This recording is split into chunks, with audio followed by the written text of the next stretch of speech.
안녕하세요, 홀덤닥터 J입니다. 이번 시간에는 턴에서의 A가 쿨러로 작용될 때 라는 주제로 리뷰를 해볼까 합니다.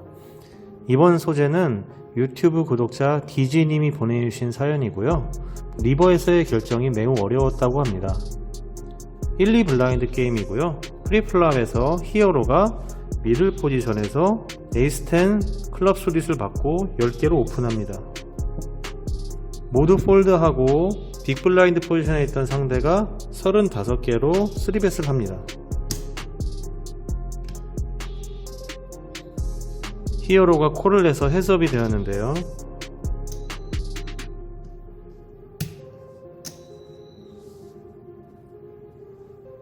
이 두 명의 플레이어들은 좋은 핸드로만 프리플랍에 벳을 하며 블러핑 빈도가 매우 낮은 편이라고 합니다. 플랍은 킹 다이아, 10 스페이드, 3 하트로 오픈이 되었고요. 빅에서 40개로 컴뱃을 합니다. 히어로는 콜을 했고요. 턴에서는 에이스 스페이드가 떨어지면서 빅 블라인드는 40개로 또 배팅을 하죠. 히어로가 또 콜을 했고요. 리버 카드는 4 스페이드가 오픈되었는데 상대가 180개를 올인합니다. 히어로는 고민하다 콜을 했고요. 상대의 카드는 에이스 킹 하트 수릿이 나왔는데요. 이 핸드에 대해서 리뷰해 보도록 하겠습니다. 먼저 프리플랍으로 돌아가 보겠습니다. 프리플랍에서 히어로의 배팅에 상대가 3벳을 해서 이제 플랍을 보게 됐죠. 플랍이 이제 이렇게 떨어졌어요. 그리고 상대선 컴뱃을 했습니다. 이런 플랍에서 3벳 한 플레이어가 컴뱃을 하는 건 당연한 액션입니다.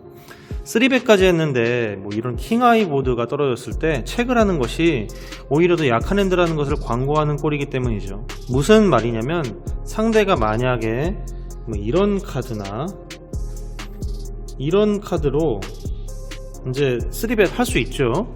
빅블라인드 포지션에서 3벳을 했는데 킹아이 보드로 깔렸다고 해서 코인 파켓은 상대의 킹이 두려워서 에이스 퀸과 같은 핸드는 플랍을 미스했기 때문에 그런 이유로 체크를 한다면 너 안 맞았구나 하고 뒤에 있는 포지션이 배팅을 함으로써 익스플로이트 당하기 딱 좋다는 뜻입니다.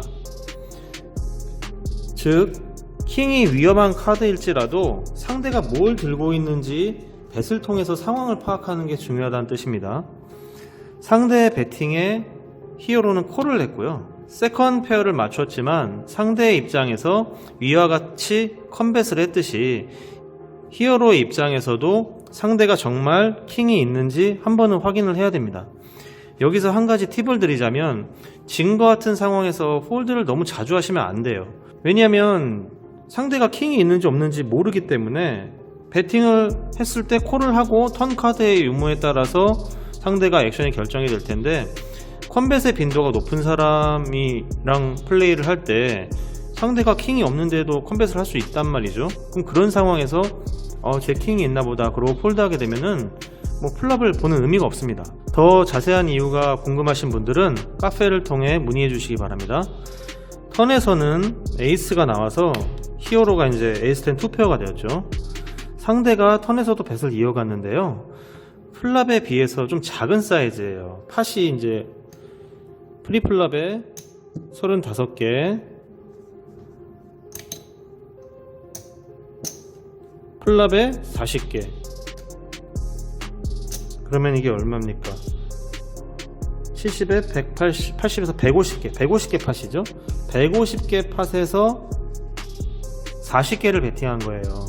보통 적당히 강한 핸드를 잡을 경우에는 팟의 3분의 2나 4분의 3 정도를 배팅하는 것이 일반적인데 150개 팟에서 40개를 배팅했다라는 것은 팟의 약 40% 정도밖에 되지 않거든요. 이렇게 턴에서 약한 벳을 하는 경우는 크게 두 가지입니다. 첫 번째는 턴 카드가 위협적일 때 더 큰 벳을 맞지 않기 위한 방어 수단, 두 번째는 턴 카드가 더 좋은 상황을 만들 때 상대를 유인하기 위한 수단.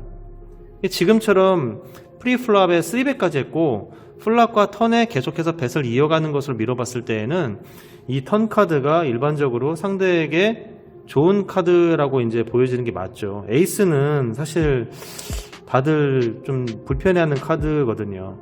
그러나 히어로의 입장에서도 에이스 10 2페어를 맞췄기 때문에 팟을 포기할 수는 없습니다. 그리고 상대가 만약 이런 핸드로 플랍을 미스했지만 턴에서 에이스가 맞았기 때문에 상황이 역전되었다 생각하고 배팅을 이어갈 수도 있는 것이고요. 리버 카드가 오픈되면서 상대는 230개 팟에 180개를 이제 올인하게 돼요. 비록 2페어를 맞췄지만 결정하기가 참 어려운 상황이라고 보여집니다. 왜냐하면 상대 핸드레인지에 에이스 킹이 있기 때문이에요. 프리플랍에 3벳을 한 상대 핸드레인지에는 에이스 킹, 파켓 킹, 파켓 에이시스와 같은 핸드가 포함되어 있습니다. 그리고 이런 포지션도 없는 상태에서 리버의 강한 올인 푸시가 나왔기 때문에 더욱 인정을 해줘야 되는 상황이기도 하고요. 만약 상대의 핸드가 이런 핸드였어요. 예를 들어서 그렇다면 턴에서 에이스가 나왔기 때문에 상대가 에이스가 있을지 모른다라고 이제 생각이 되어서 체크를 할 가능성도 있고요. 만약에 상대가 이런 카드였다고 하면 턴에서는 맞췄지만 리버에 180개까지 올인을 하지는 못하고 적당한 배팅을 할 거예요. 지금과 같은 상황은 일종의 쿨러라고 봐도 무방하긴 한데 아예 피할 수 없는 상황은 아닙니다. 블러핑 빈도가 매우 낮은 플레이어들끼리 싸움이기 때문에 리버까지 이어져 오면서 불편한 상황이라면 어느 한쪽이 먼저 폴드했을 것이지만 리버까지 본 상황에서 누군가가 올인을 했다면 이렇게 꽉 맞았다고 하더라도 콜을 하는 것이 쉽지는 않겠죠. 빅블라인드가 트리플 배럴을 하지 않고 중간에 한 번이라도 체크를 했다면 다르게 접근할 수도 있겠습니다만은 이런 작은 블라인드에서 3벳에 플랍, 턴, 리버까지 오는 동안 계속해서 뱃을 했다면 정말 에이시스나 파켓킹, 에이스 킹과 같은 핸들을 인정해 주는 것이 좋습니다. 핸드 레인지가 넓고 루즈한 플레이어라면 콜하고 쇼다운을 하겠지만 상대가 블러핑 빈도가 거의 없는 사람이라고 하면 상황에 따라 유연하게 대처해야 합니다. 여기서 한 가지 하지 말아야 할 팁을 드리자면 여러분이 간혹 위와 같은 상황에서 에이스 10 2페어로 그레이 폴드를 했는데 폴드하면서 나 2페어인데 죽었어 이런 식의 멘트를 하거나 카드를 보여주는 행위를 해서는 안됩니다. 그렇게 되면 다른 사람들에게 위로를 받거나 그런 걸로 어떻게 죽어 라는 식의 말은 듣겠지만 테이블에 있는 여러 사람들로부터 익스플로이트 당할 수 있기 때문입니다. 이런 행동은 눈앞의 손실뿐만 아니라 잠재된 손실까지 추가적으로 발생할 수 있는 정보를 상대방에게 제공하게 되는 것이에요. 상대에게 내가 뭘로 죽었는지 궁금하게 하는 것도 필요합니다. 위와 같은 상황에서는 턴에서 상대의 약벳이 키포인트입니다. 리버에 책을 준다면 앞서 설명드린 케이스 1에 해당되겠지만 리버에서 다시 한번 강한 벳을 이어간다면 케이스 2에 해당될 것입니다. 상대의 강한 벳이 지속적으로 이어진다면 상황과 상대의 성향을 매치시켜보고 의심하지 않는 것이 더 큰 손실을 막는 방법입니다. 이번 핸드 리뷰는 여기에서 마치겠습니다. 시청해주신 여러분 감사합니다.